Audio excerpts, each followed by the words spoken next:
Everyone, as I start to see all the attendees trickle in, I'm going to give it about a minute or two, so everybody can get logged on before I jump into our presentation. I'll explain our format, introduce our panelists in about 2 minutes.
Okay, not that I'm counting, that was 2 minutes. I see that everybody's kind of trickled in, hopefully settled. Welcome to our presentation. Here we have it up. Welcome tonight to our presentation to the public about our upcoming bond referendum. My name is Rob Preston. I'm the superintendent here.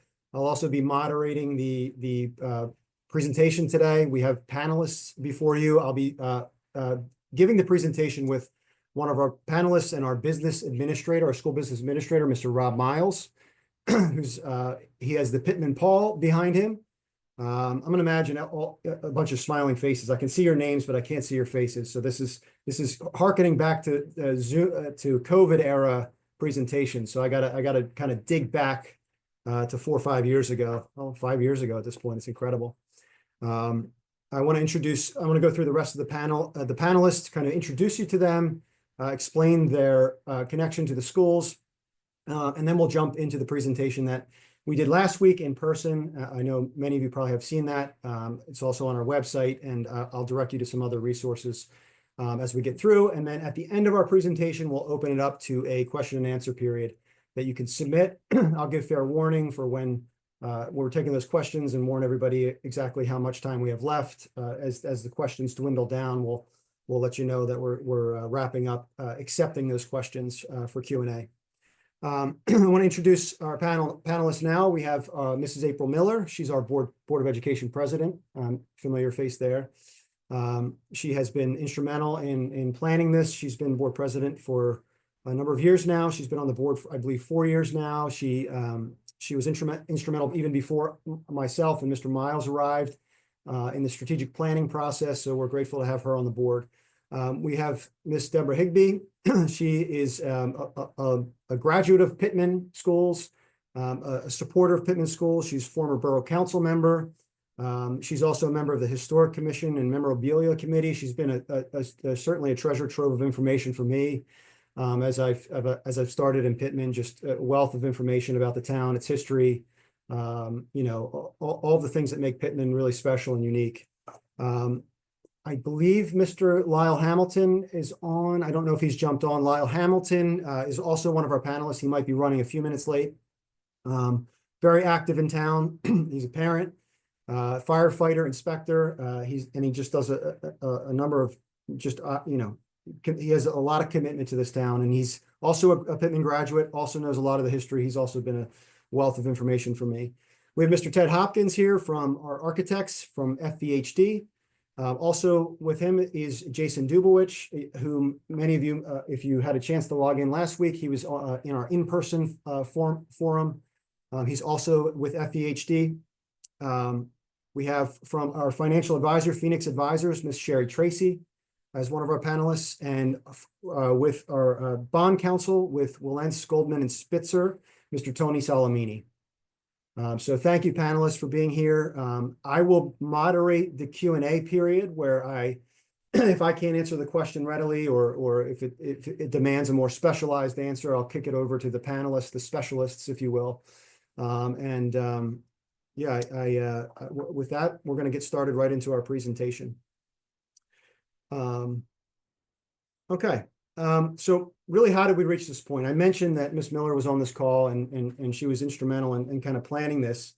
If you recall, Mr. Crispin hosted a series of meetings. He spearheaded an effort. He's my predecessor, the former superintendent, interim superintendent. He spearheaded an effort with strategic planning.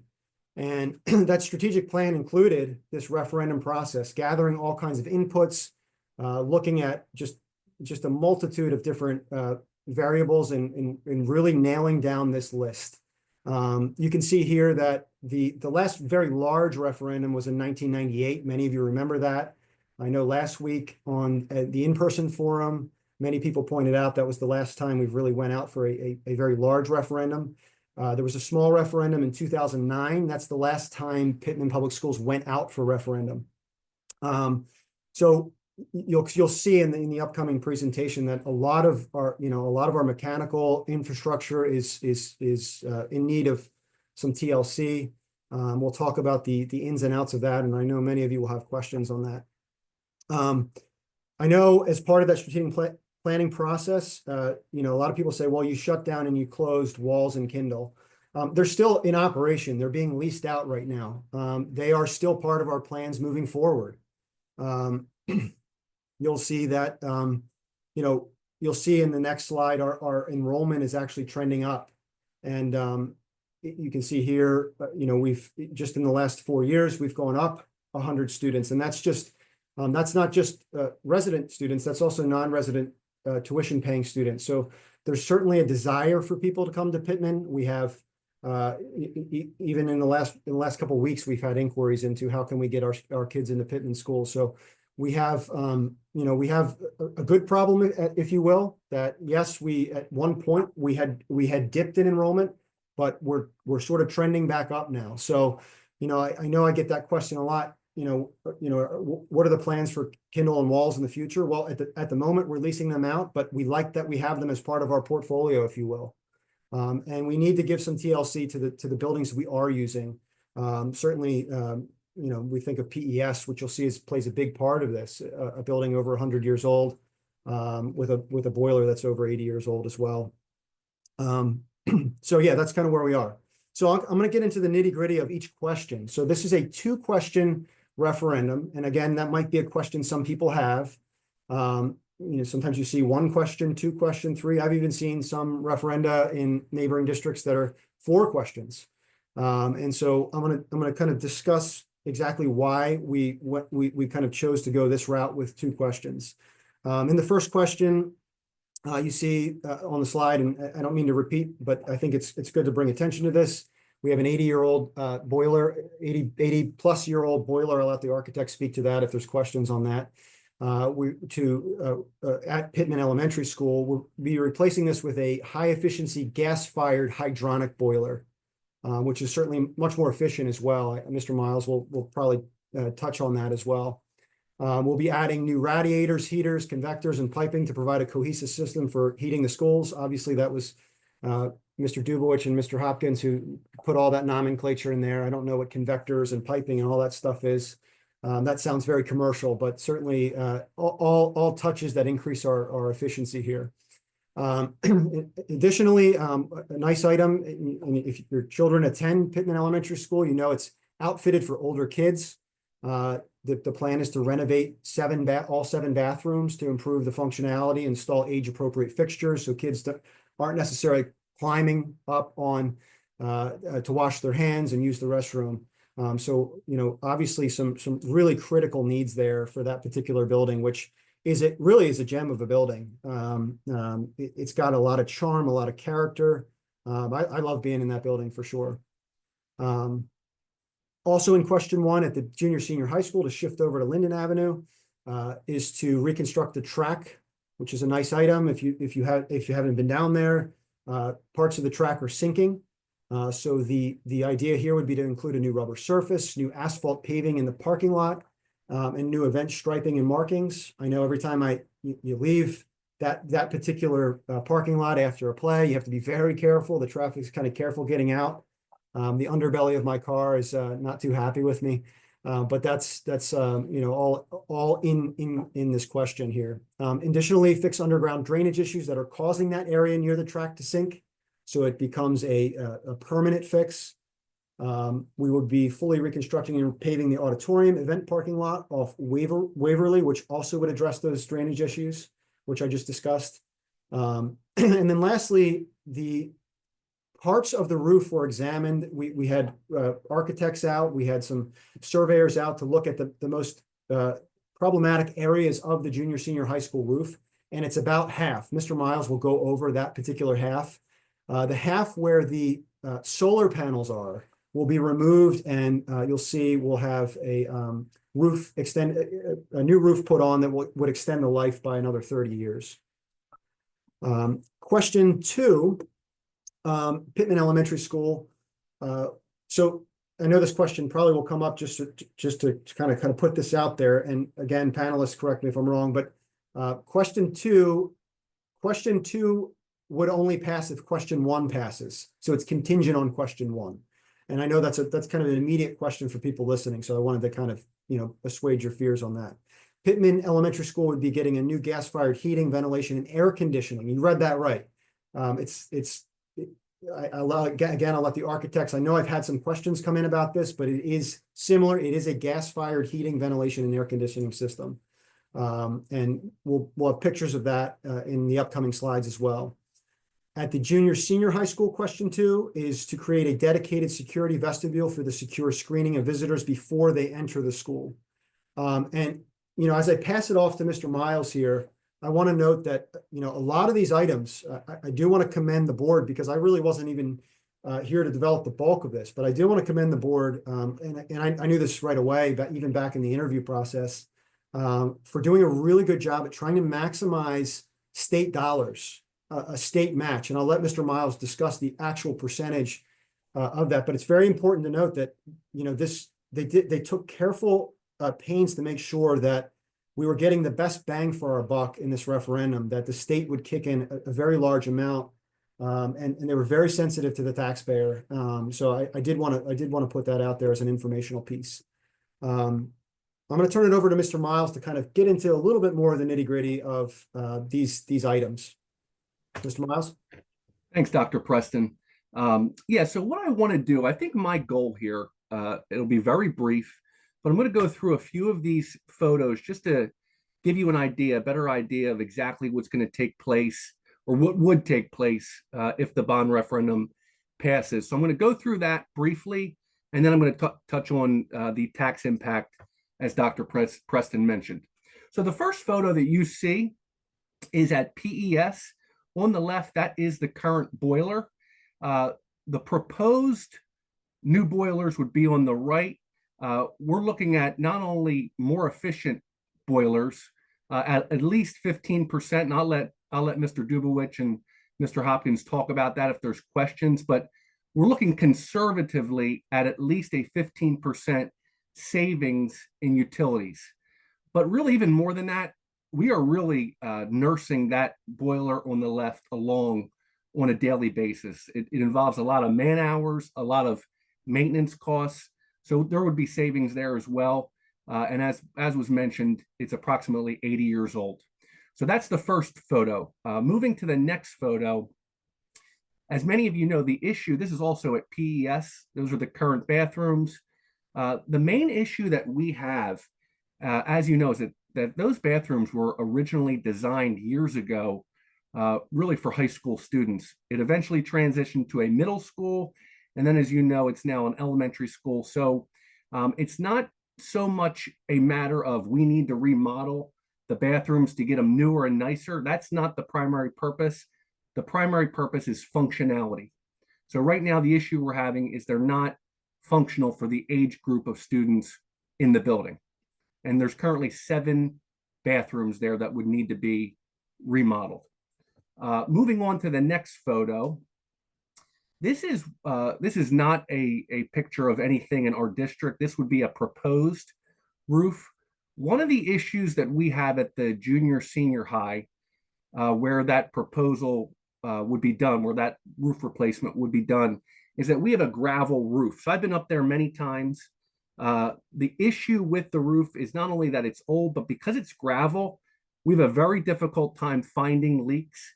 We want to replace the portion of the roof that really leaks a lot, causes a lot of issues for our students and staff, and causes a lot of time on our maintenance crew to repair it. So this would be a rubberized roof. It wouldn't have gravel. It's also a better efficiency in terms of the R value. I believe the R value is around R30, and our current roof is, I think, around R10. So we would save actually indirectly with utility costs on the roof. So we think that that's something that definitely needs to get done, and it would allow our maintenance crew to really use their time on better spent projects than trying to find leaks and spending a lot of time on the roof. So if you go to the next photo here, this gives an aerial of the junior senior high building. So down by the main entrance, obviously that at the bottom of your screen would be Linden Ave. And what you're looking at would be the shaded area on the left that would be the proposed replacement area. So approximately half of the square footage of the top. You can also see that there's existing solar panels. So we received some questions about the solar panels. You know, what are we going to do if this does pass and we replace the roof? What happens to the solar panels? So the plan would be not to reinstall them. The plan would be to remove them, install a new roof, and leave them off. And the reason for that is that we are currently receiving in revenue approximately $10,000 to $20,000 per year in SRECs. So we did a little analysis. We were able to determine that that's where we are. That's decreased over the years because they're less efficient now than the day they were than when they were installed.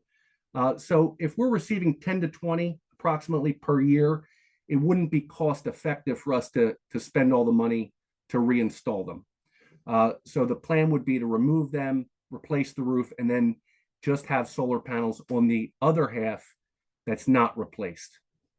Okay, moving to the next slide here. Here's another aerial view. One of the projects that Dr. Preston mentioned had to do with the repaving of the parking lot that you see bordering Linden and Waverly, along with the new track, and then addressing the drainage issues. So we have a pretty significant drainage situation at the junior senior high, basically where that green area is. It's in that area between the track and the parking lot, and it also encompasses the parking lot. So the proposed referendum would address that drainage issue and really kind of kill a bunch of birds with one stone by tackling a lot of those different projects all in one. For the next slide, I believe this might be one of our final photos. So in question 2 is a security vestibule. I want to briefly talk about where we are with those in our district. I'll back up just a little bit. We have currently one at Memorial. We do not have one at the junior senior high, which hence that would be why we have it in the referendum. We also don't have one at PES. We really believe that we want to get these done ASAP. So the plan will be outside of the referendum to capture a new security vestibule, to install a new one at PES. We're going to hope to do that this summer. We're looking to build it into next year's budget and get started right away in the summer, if possible. And then the other one, if everything passes and goes according to plan, would be installed at the junior senior high, as you see here in this photo. It's gonna prevent any visitors from having access to the building upon being buzzed in, which is problematic. So this would contain individuals in basically kind of like a fishbowl type situation with an access window that they could speak with a main office secretary. They could drop off what they need to drop off, and it makes our buildings a lot more secure. We do a lot of safety audits. We have somebody coming in next month from the state. We do that regularly. And this is something that's a real strong recommendation, and we believe in that as well. Okay, moving to the next slide. This just basically shows a photograph. This slide, and you can also go to the next one. Thank you. This just shows basically where we are at PES in terms of our window units, and the goal would be to replace it with a building-wide HVAC system. So it's not just a comfort issue. It actually primarily is not a comfort issue. We believe it's more efficient. It definitely would be more efficient financially. It's also just better quality air. So one of the things that we talked about last week at the town hall is that a window unit does not allow for fresh air exchange. So there is no fresh air coming in from the outside, even though it almost appears that there is. With the unit being in the window, you're actually instead recirculating what you could call stale air. But with an HVAC unit, there would be fresh air exchange through the roof, through the dampers, and that would really give better air quality. It's not just comfort, but better air quality as well throughout the building. All right, I believe the next slide has to do with the tax impact. I'm going to briefly talk about this and then turn it back over to Dr. Preston. So question 1 on the left shows a total proposed amount of 14.2 million. Now, what you see in the pale orange would be the state aid contribution. The state would contribute 34% of the total cost. That is principal and interest. So total payments, 34% of that. So they would be tackling a little bit more than 1/3. That would leave the local share is 9.4 million. I'm going to go to the impact at the bottom, but let me just transition over to the second pie chart there. If both questions 1 and 2 are approved, the total projects would be approximately 21 million.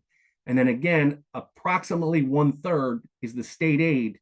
And that's where you see the 7.2 being assumed by the state, and the 14.1 being the local share. Now, a question that we've received a lot, and this is really probably one of the most pertinent questions, has to do with the tax impact. So what you see below is based on an average assessed home in Pitman. The average assessed home currently is $238,000. I want to stress that's an assessment. That's not market value. Market value would be higher than that, obviously, but this is based on assessment, not what the home is actually worth on the market. So for an average assessed home, the tax increase, if question 1 passes, or the tax impact, the net impact would be $7 per month. For both questions, it would be 15. Now you're seeing an initial number subtracted and then a second number subtracted from it. The reason for that is that we currently have bonds on the books right now. We are in the 24-25 fiscal year. Next year will be 25-26. 25-26 next year is the last year that our current bonds are going to be paid for. They're going to come off the books next year. We're almost done paying those off. When they come off, that money that is now saved because those payments no longer need to be made is the $11 per month tax impact. So right now, every resident, every homeowner, I should say, in Pitman is incurring an $11 per month tax impact on the average assessed home for our current bonds. They would fall away. And then if the bond referendum passes, the new bonds, when they come on, would be those impacts that you see. Question 1, 18. Question 1 and 2, 26. And so with the 11 dropping off and the 26 coming on, that's why you see a net of $15 per month. We talked about the example of a car, purchasing a car. If you purchase a car and the car payment's $400 a month, you can say, oh, well, you know what, my budget goes up by $400 per month. Well, that's true if you didn't have another car that you sold, but if you had another car that was a monthly payment of $300 per month, well, now the impact is not $400, it's actually $100. It's the difference. So that's basically what we're showing there. If there's any questions on that, we can definitely talk more about it. But just to be very clear, the impact overall for questions 1 and 2 passing would be approximately $15 net impact per month. So I'm going to pass it back over to Dr. Preston, who will take the last few slides here. Thanks, Mr. Miles. Yeah, so as I kind of alluded to before, this is the breakdown of what I was saying with efficiency, how efficiency goes. This is the sort of breakdown of the portion the state would pay. So if question one passes 14.2, which is $14.2 million in improvements, the state's portion, as Rob kind of alluded to, is with percentages as well, be 4.8 million of that. Question two would be $7 million, of which 2.4 million the state would pay. So obviously, both questions are approved. It increases the amount the state would provide. So 14.1. I just want to kind of drill that point home, which it's just the most tax efficient way of doing this, and the most ideal way of doing this. One of the things too that I kind of failed to mention, a question that kind of came up a couple times last week, and has come up in just passing, whether I'm seeing somebody, a resident at a sporting event or around town, is why don't we just build a new building? And I want to be clear that the total bonding capacity, and Mr. Salamini can kind of get into this if people have more questions about its nuances, but total bonding capacity for the district's for $24 million. Well, at that point when we were developing this, we'll point out a couple. Little Ferry just built a 6 through 8 building that cost $38 million. That was before demolition. Again, so ostensibly over $40 million to build that just 6 through 8, a small 6 through 8 building. Passaic's project was a $328 million high school recently. Elizabeth's $75 million elementary school. So this is trying to look at our best assets. Something like PES it's been a constant in Pitman since 1922. It's got great bones. And I think that really, really, truly is really kind of maximizing our uses and really looking at our best assets, which to pour into. We really didn't want our max borrowing capacity to go above that line. So I just wanted to kind of include that in there. I want to also talk about the senior tax freeze.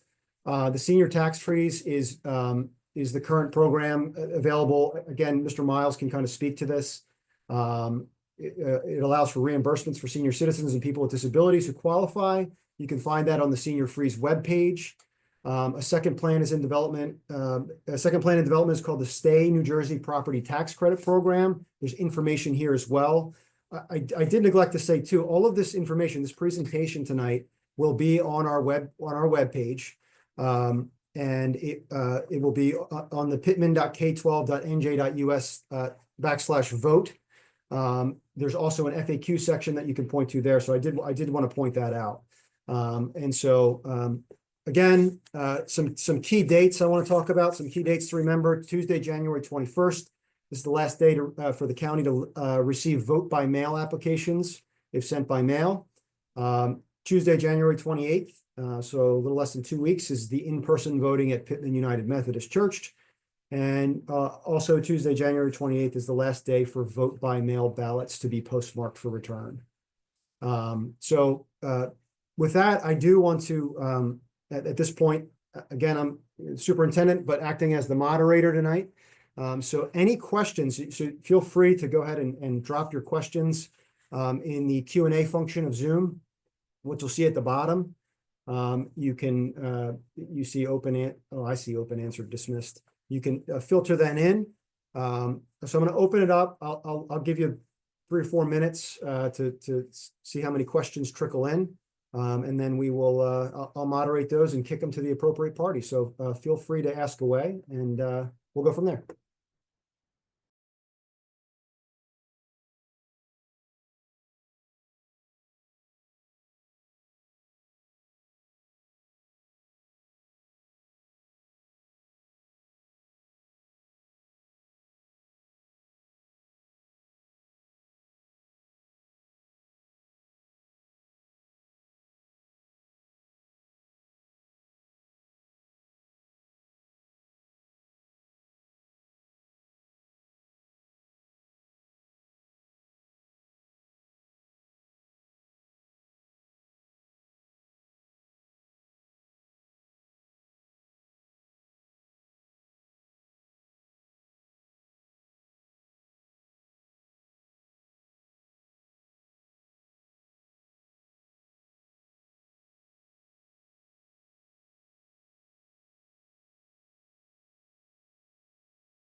All right, so we got a few questions trickling in. Our first question is, where can vote by mail ballots be dropped off? Mr. Miles, do you know specifically where the question is, where can vote by mail ballots be dropped off? Same ballot boxes as the regular election, or is it only via email, via mail? Yeah, I was looking at that question also. I'm not 100% certain. I'm going to find the answer, but if you can come back to me on that. Absolutely. I don't want to steer anybody wrong. Right. Another question that you probably could answer readily. I have a general idea, but what is the cost per pupil in the Pitman school district? Total per pupil spending.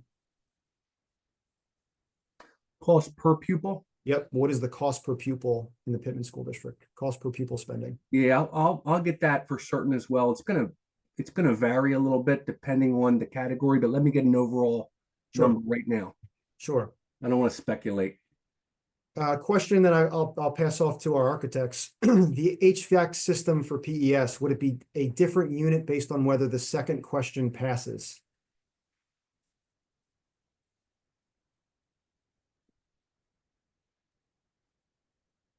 Well, there's a difference obviously between the first question and the second question. The first question is really just the boiler plant itself and all those convectors and heating elements that go along with that, along with the piping. The second question is actually the air conditioning component on the back end of that. So it's a completely different system if the second question passes. It's a gas-fired unit, and it's tied to the new boilers rather than the old steam boilers. And that's really the difference. We're going from steam to gas-fired units that with hot water. So the units will be completely different, and they really can't work uh, with the old. So uh, really, we're taking two steps. The first step is to make sure we have a good boiler plant because that's obviously aged. And the second question is, obviously replacement of the units to go with that system and the gym, the auditorium, classrooms, and so forth. Great. Great. Thanks. Hopefully that Yep. clears that up too. Thanks for that question. It's a good question. Yes, absolutely was. Excellent. I'll give it a couple more minutes, waiting for people to trickle in questions. Feel free to ask away. All right, so we have another one that trickled in. How long are the leases for Kindle and walls? Is the income from these leases being used to offset current expenses? So the second part of that question, the income is being used to offset current expenses. Yes, that's part of our revenue. Rob, the first part of Mr. Miles, the first part of the question, how long are the leases for Kindle and walls? I know you have those lease agreements as well. Yes. Yep, they're both 48 months. Yep. The renters of Walls, which is Elk Township, has a 1 year head start on that. So they're in their second year. Washington Township's in the first of 4 years at Kindle. But they're both 48 months. Excellent.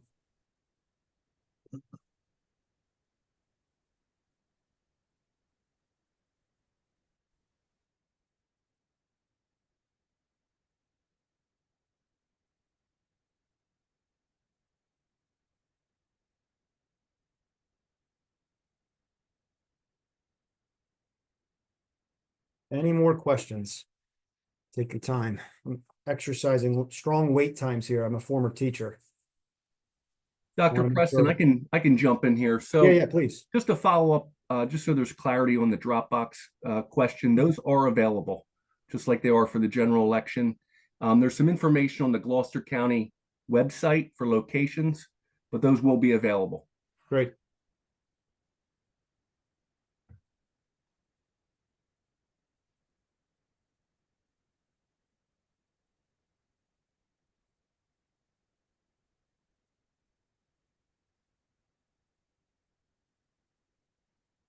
Oh, I see a comment. So thank you for all your work to plan and prioritize the district's need. So on behalf of the board, well, I thank you for thanking us. We appreciate it. The board appreciates it, and yeah, we're just grateful to serve this community.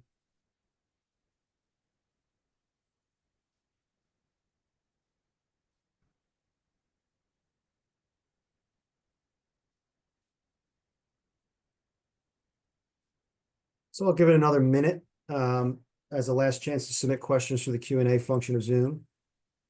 Again, you'll see that at the bottom of your screen. If you click it, it's the bottom, the blackened screen. You can click the Q&A. It's a little question mark. Yes.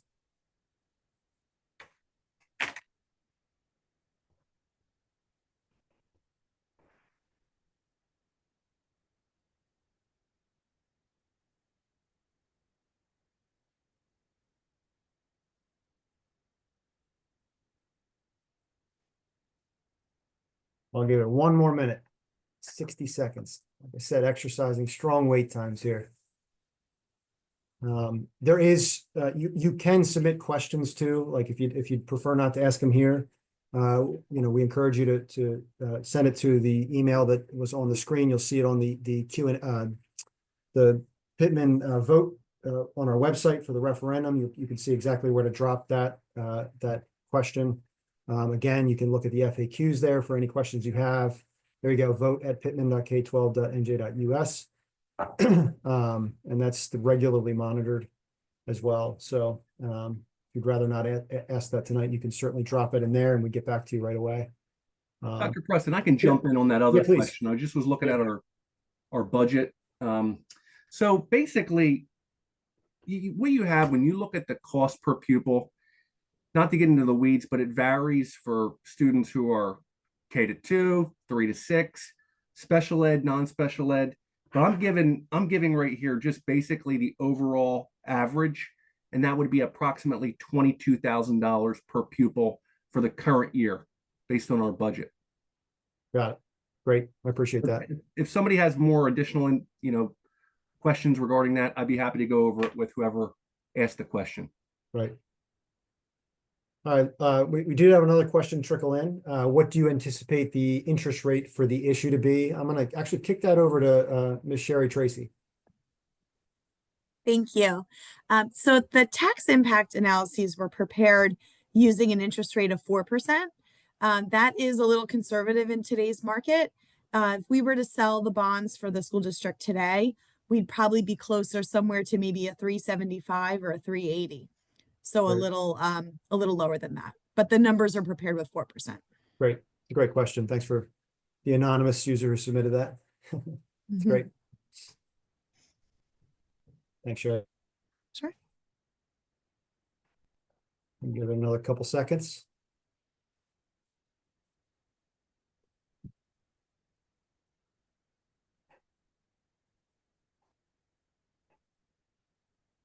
All right. Seeing no other questions, I do want to thank our panelists. I want to thank our attendees for being here, for, hopefully this was informative for you. Like I said, please feel free to email us at the voter